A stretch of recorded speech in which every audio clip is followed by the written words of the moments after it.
안녕하십니까. 이것이 신앙 고백이다 시리즈 7권 중 세 번째 책 하이델베르크 교리 문답서 제 7주일의 제 22문에서 믿음에 관한 우리 주제를 살피도록 하겠습니다. 우리가 7주일에 이르는 우리 주제들이 어떤 주제였는지 어떻게 본다면은 우리 신앙의 순서라고 할까요? 구원의 과정이라는 것보다는 신앙의 순서를 한번 살펴보도록 하겠습니다. 먼저 1주일, 2주일, 3주일, 4주일, 5주일, 6주일 이렇게 되겠죠. 참된 위로로 우리가 시작을 했습니다. 그리고 인간의 비참함에 대해서 이야기를 했습니다. 그것은 타락으로 왔고 타락은 불순종으로 인함이었습니다. 그러나 하나님은 우리를 위하여 중보자를 준비하셨습니다.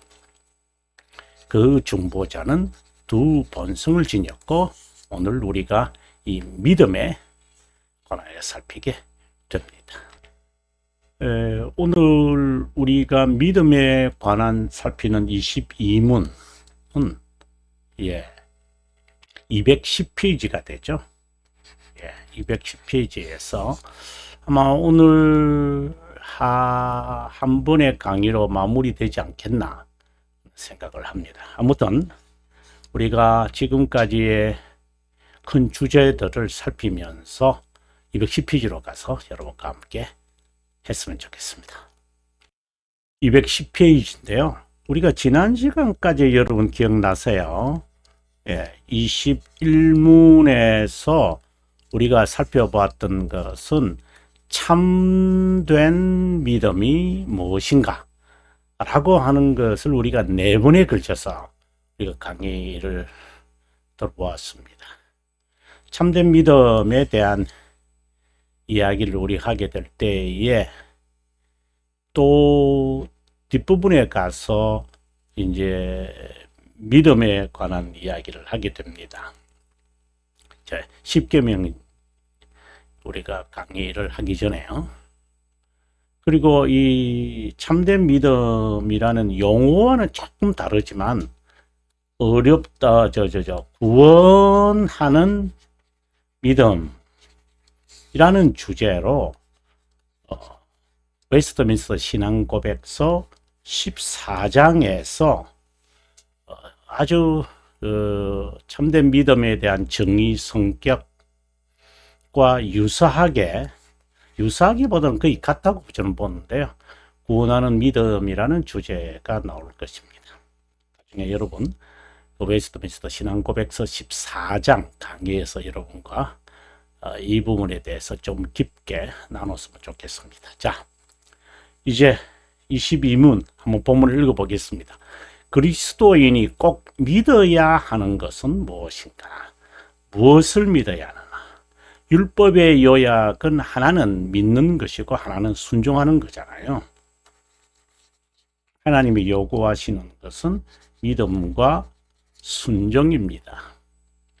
복음 안에서 우리에게 약속된 모든 것인데 보편적이고 의심 없는 그리스도인의 믿음의 항목이 이것을 우리에게 간략하게 가르치고 있다.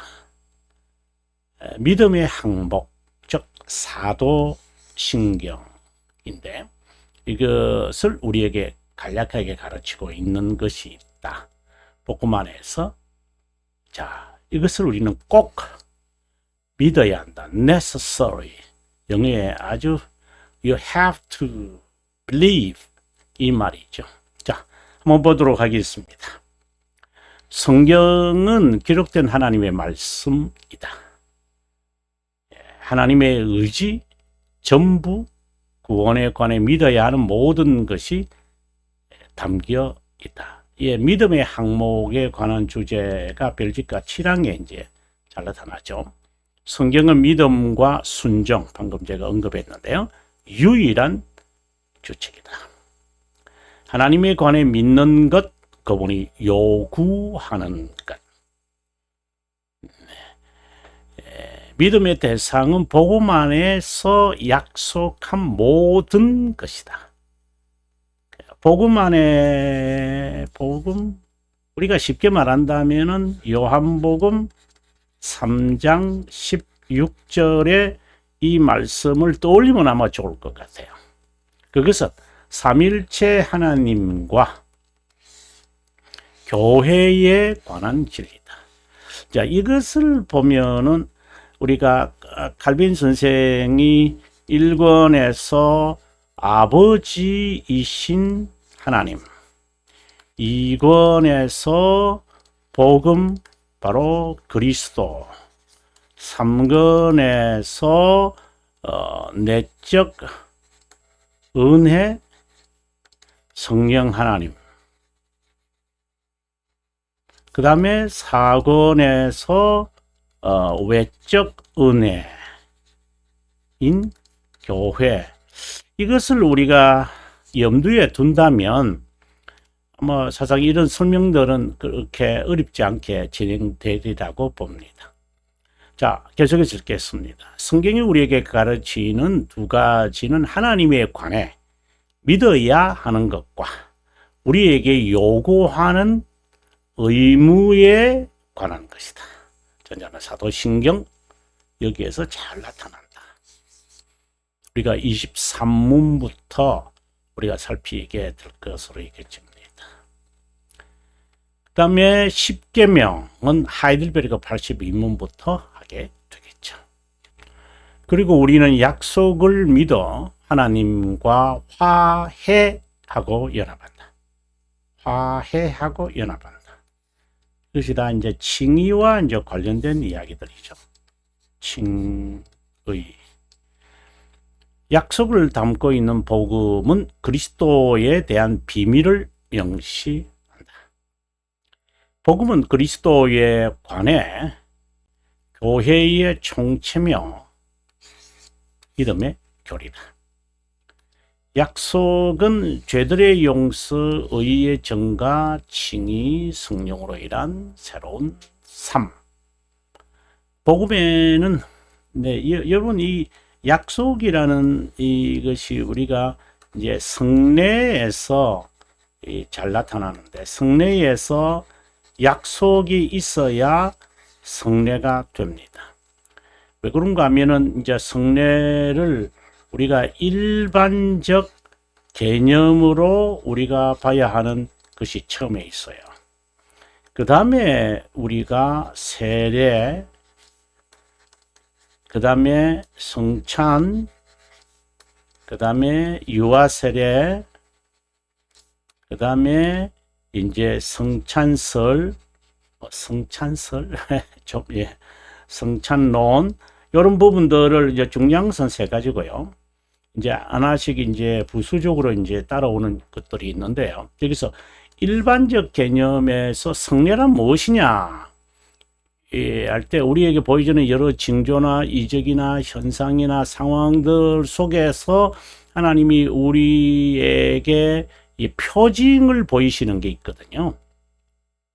근데 그것이 하나님이 보이시는 표징이냐, 예를 들어서 그 하늘에 보니까 하늘 쳐다보면서 천사의 모습이다, 하나님이 오늘 나에게 계시하신다, 이런 것. 물론 이렇게 될 수 있는 이제 여러 여지가 있는 게, 무지개를 봐라, 무지개에 대한 하나님의 약속. 자연 현상을 가지고 하나님은 자신을 나타내시거든요. 근데 그럴 때 그것에 약속이 있어야 돼요. 무지개. 오늘 나에게 무지개가 보였어요. 하나님이 잘되게 하시겠다. 아니요. 무지개라고 해서 무지개가 우상이 되면 안 되죠. 그래서 반드시 약속이 있어야 됩니다. 그게 여기서 말하는 죄들의 용서, 의의 정가, 칭의, 성령으로 인한 새로운 삶이 나에게 나타난다면 그것은 표징으로 봐도 됩니다. 자, 그런 부분들을 이제 여기서 여러분 답을 찾으셔야만 하리라고 봅니다. 복음에는 하나님으로부터 온 의가 있고, 복음은 십자가에 못 박힌 그리스도를 믿는 자에게 영생을 약속한다. 이 약속이죠. 이 promise라고 하는 promise, 이 약속이 있어야 돼요. 그래서 어떤 현상, 꿈, 계시 뭐 여러 가지 좋습니다. 그것이 약속을 담고 있는지, 그렇다면 그것은 나에게 보여진 표징적 승례다, 이렇게 말해도 됩니다. 그때는 있었고 지금은 없다, 아닙니다. 지금도 있습니다. 네. 말씀 있는데 왜 그런 게 필요한? 아니요, 있습니다. 연약한 자를 위하여 하나님께서 우리들에게 우연으로 이루어지는 것은 세상에 없기 때문입니다. 자, 아무튼 이 부분은 또 성례를 설명하면서 여러분에게 자세하게 해설하도록 하겠습니다. 사도신경을 믿음의 항목이라고 부르는 이유는 뭐다? 이게 룰이란 말이죠. rule of faith, 이렇게 말하거든요. 온 교회가 함께 모여 제정하여 믿음을 견고하게 하기 위함이다. 다른 이름으로는 이거죠. 믿음의 규칙이라고 합니다. 유사한 단어로 믿음의 말씀, 우리 성경에 되어 있습니다. 믿음의 때, 믿음에 따라, 믿음의 도라고 불립니다. 어떤 이는 사도신경을 인간의 작품이다. 어떤 사람들은 이게 본래 이제 로마 교회에서 행했던 것이니 우리가 받아들이지 말아야 한다 하고, 어떤 단체는 그렇게 말합니다. 아닙니다. 그건 틀린 겁니다.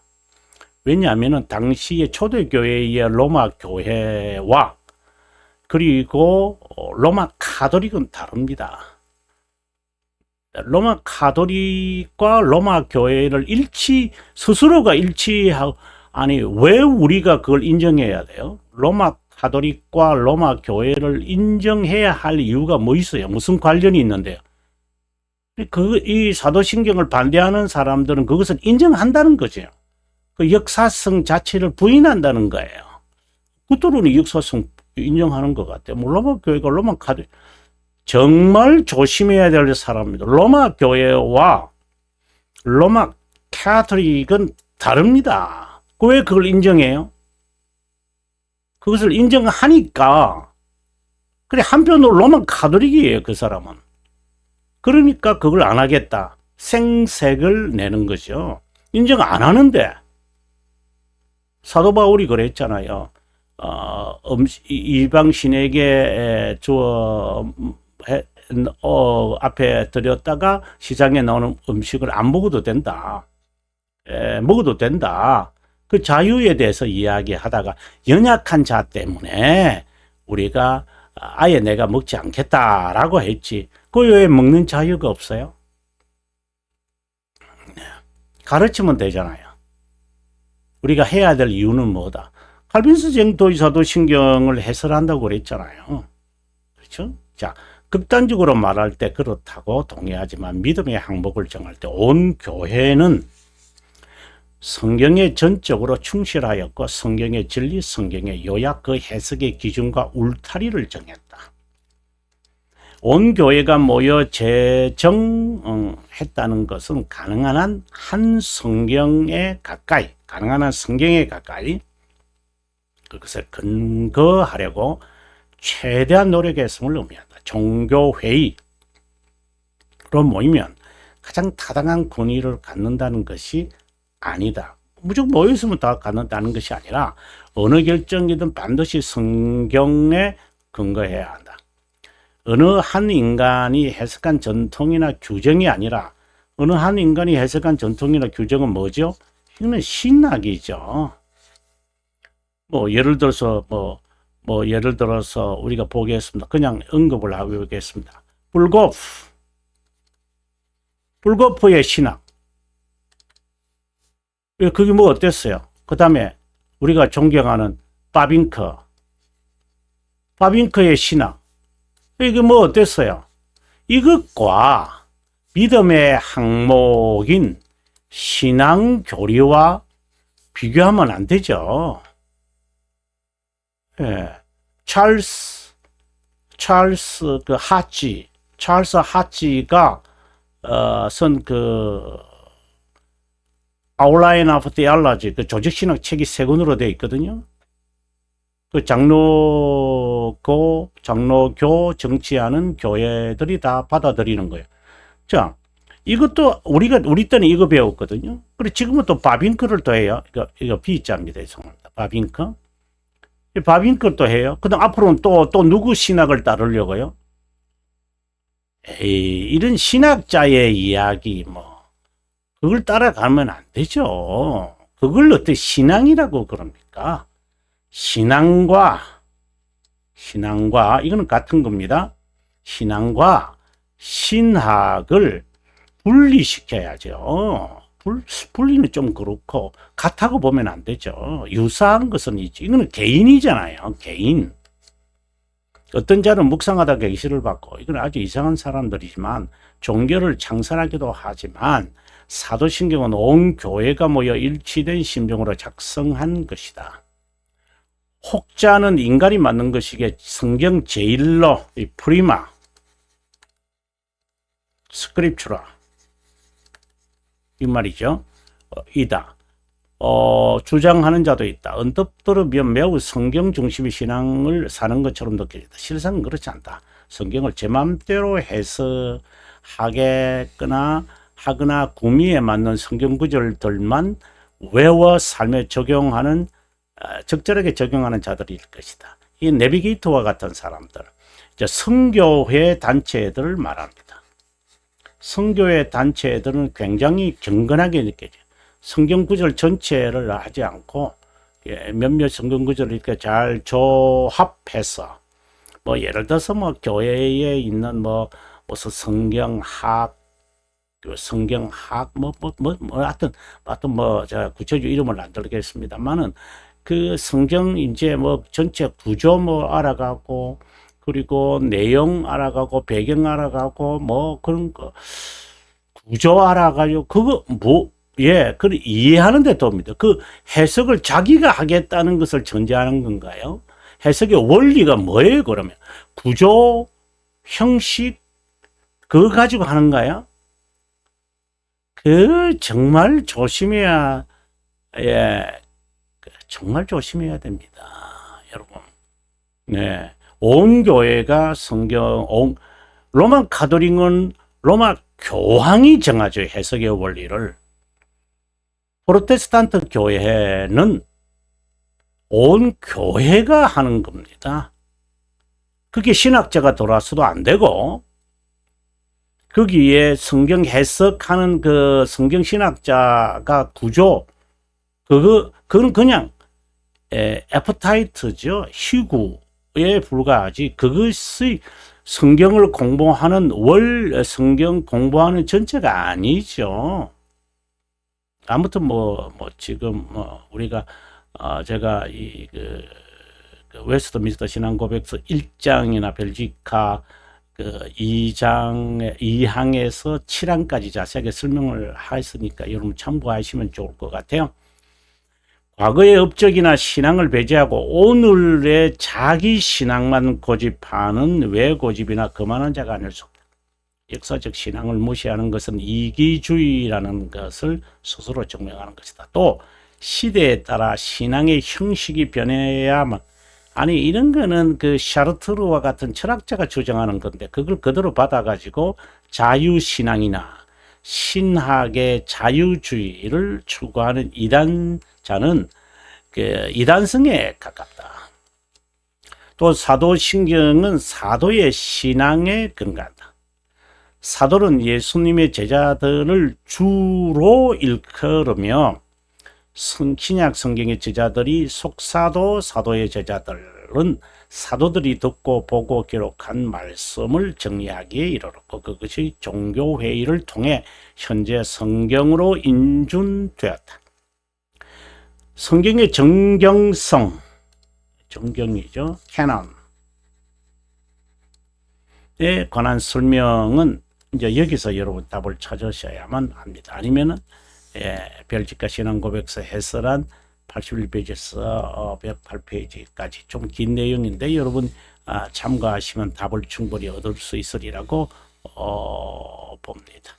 예, 오늘은 공부 여기까지 하고요. 다음 시간에 213페이지에 가서 공부하도록 하겠습니다. 예, 시청해 주셔서 고맙고요. 저는 다음 시간에 여러분과 함께 할 것을 약속드리고 남은 시간 행복하십시오.